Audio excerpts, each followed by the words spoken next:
احنا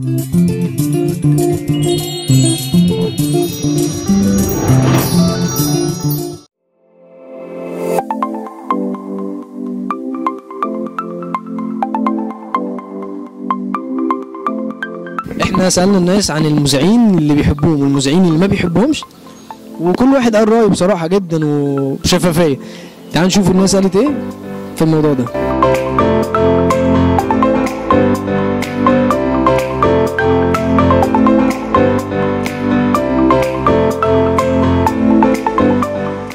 انت لو جاتلك فرصة انك تعملي مذيع او اللي هو تعملي برنامج من بابه كده، انت مذيعة مشهورة، امسك المايك.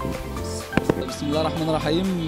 ومعانا استاذ عمرو من استاد بترو سبورت. اهلا وسهلا بيكم. احنا دلوقتي في شارع مش عارفه ايه هو، بس احنا عندنا دلوقتي ريبورتاج. هاي يا جماعه، انا اسمي ايه محمود والبرنامج بتاعنا النهارده عن الفن. ازيكم؟ انا منى.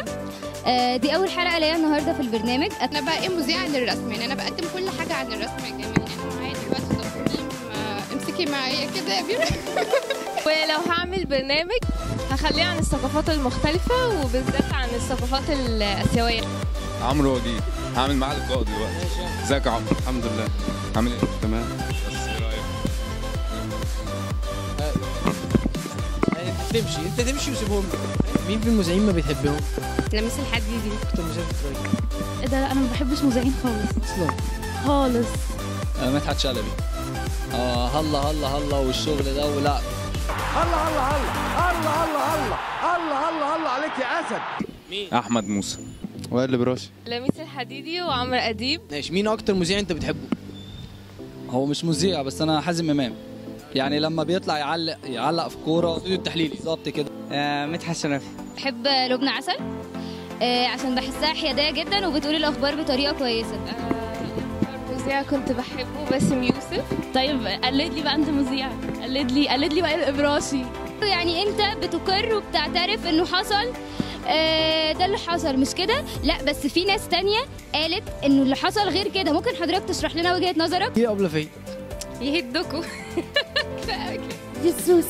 فلة شمعة منورة. حطها فين؟ في اخر الشارع. حطها فين؟ في اخر الشارع. دي بقى ما انا ما بحبكش انت. قلديني. قلديني. احلفي. طب اقول لك جمله وعيدها لي تاني بالراحه. اقول لك جمله وعيدها لي. اقول لك جمله وعيدها لي تاني.